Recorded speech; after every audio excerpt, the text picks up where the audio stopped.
So I've got a new one here to unbox. This is the Meiigoo M1 and it is yet again another Helio P10 5.5 inch 1080p mobile from China.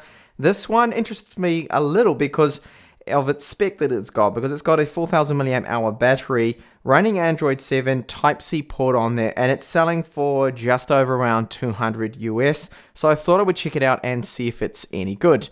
Now this one here I picked up from tinydeal.com. And you can see DHL wrapping. Yes, I paid taxes on this, about 28 euros. Use the free post methods if you're not wanting to pay any taxes on these. So there we have the box. I think this is the first time I've actually looked at this brand. So fairly plain. Just got a few specs there on the back, you can see there. A little bit hard to make out with that silver that's in there. So that's an octa-core chipset, that one, and a dual camera setup on the rear that we're seeing now a lot of. So we've got one 13 megapixel sensor, then another 8 megapixel one, and the front facing camera is also 8 megapixels. And it has a Mali T880 GPU. So here's the phone, put that just to the side for a second.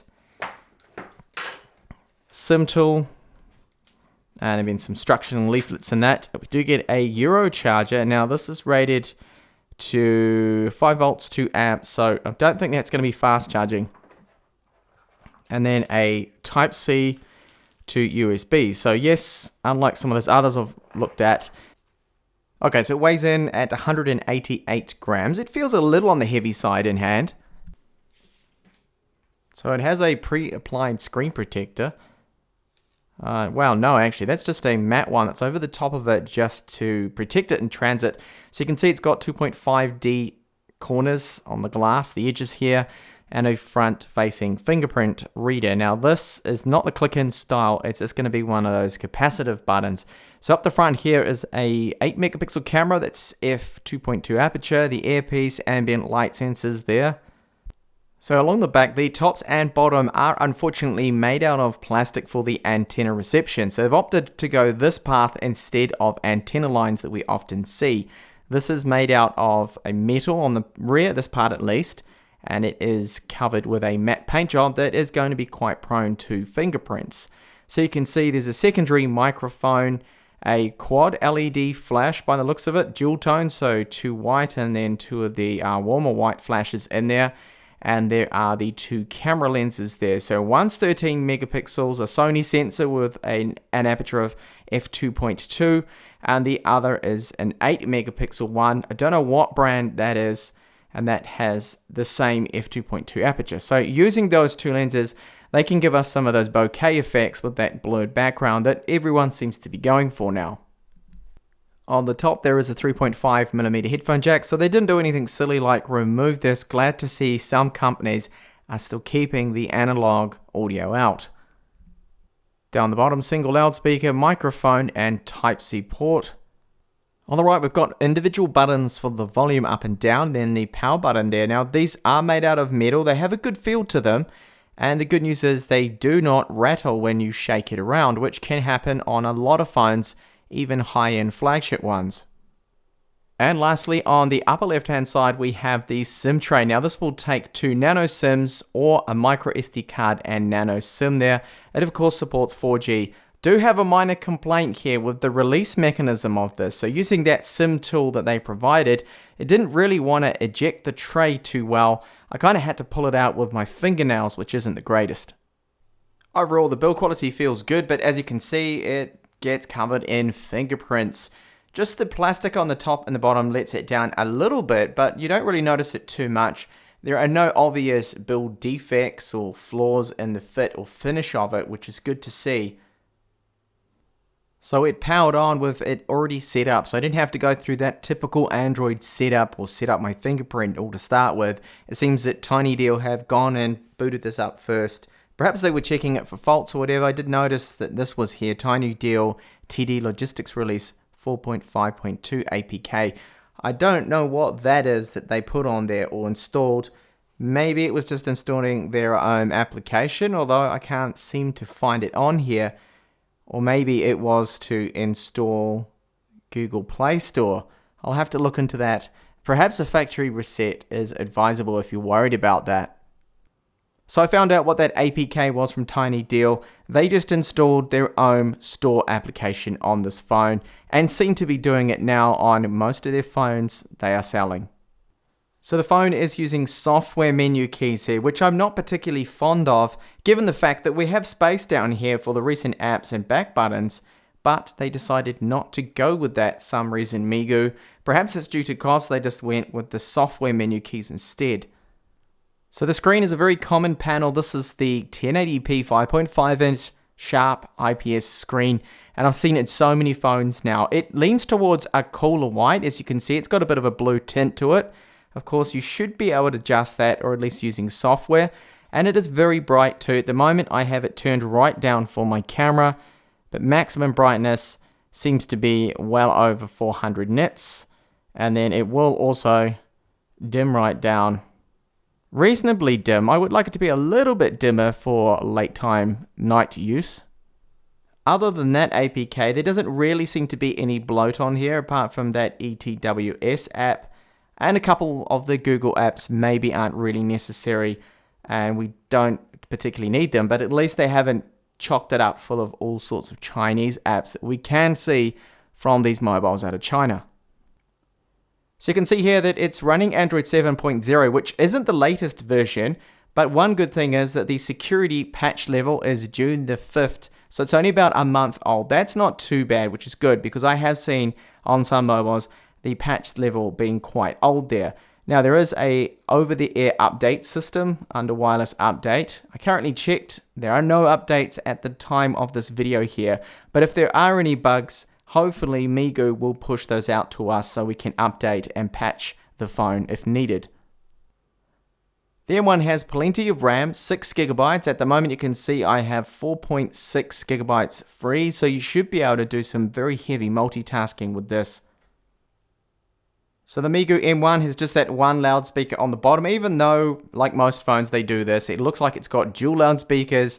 Downward firing, let's have a listen to it.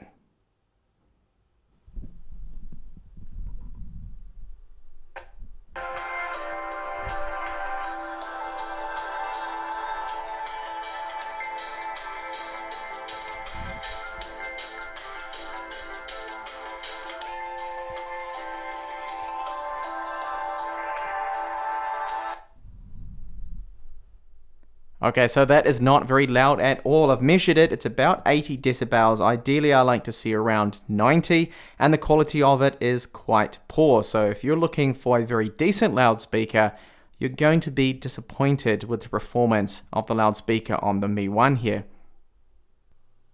On a positive note, it does have at least FM radio. Of course, you need to plug in the headphones, which will be used as your FM antenna.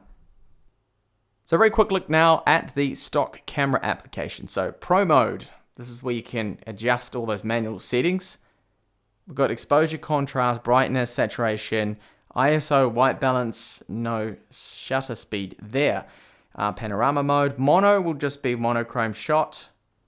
And I've seen a bit of stutter or lag, you could say, really, on the viewfinder. It's not running super smooth at 60 frames per second. Now, bokeh is our fancy blurred backgrounds. So you need to have the subject within 2 meters, and it uses the main sensor, then stitches that with the secondary sensor to get the blurred background. But I can see some viewfinder lag in that. You can see that probably quite slow. And wow, even that shutter rate is also very slow there. So in video mode, we get, I think it's only up to 1080p, that is it. So no 4K on this, and of course there is no optical or digital stabilization. So I'm going to take a few snaps, a few samples here, and we'll have a look at what kind of quality we can expect from these dual cameras on the rear and the front-facing camera. So sadly, the front-facing camera is only VGA resolution. Even though it's an 8-megapixel sensor, you're going to have this square aspect ratio and really hardly any details at all, so not very good for front-facing video at all. So double tapping the power button will launch the camera app, and I'm now shooting in the maximum resolution. This is 1080p. Now the sun has recently just gone down, so bear in mind that the lighting conditions here aren't ideal, So in daylight it will be a little bit better than this, but you can't really expect too much for 1080p. And bear in mind that there is no digital or optical image stabilization. Autofocus seems to be tap to autofocus, like most of the MediaTek mobile phones have by default.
So I have just set up my fingerprint. I've used the same finger twice. I managed to set it up twice, even though at the beginning it said it detected the same finger.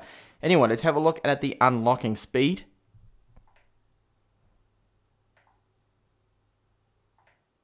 Oh, quite slow. It's definitely not going to win the fastest unlock award, which happens to be, I feel, the OnePlus 5 or the OnePlus 3T. Those ones are super quick to unlock. No, quite slow. It takes at least 2 to 3 seconds there. So in my time using this phone, already I've noticed that sometimes touch doesn't really register as good as it should, and the occasional little bit of stutter here and there just going through the menus. So it doesn't seem to be entirely well optimized to me, even though I know from other mobile phones running the same chipset that with 6GB RAM and the octa-core Helio P20, it shouldn't really get any stutters if optimized properly, but there it seems alright now. Just now and then I've just seen a few little stutters and hesitation and lag in the UI, which is not good to see.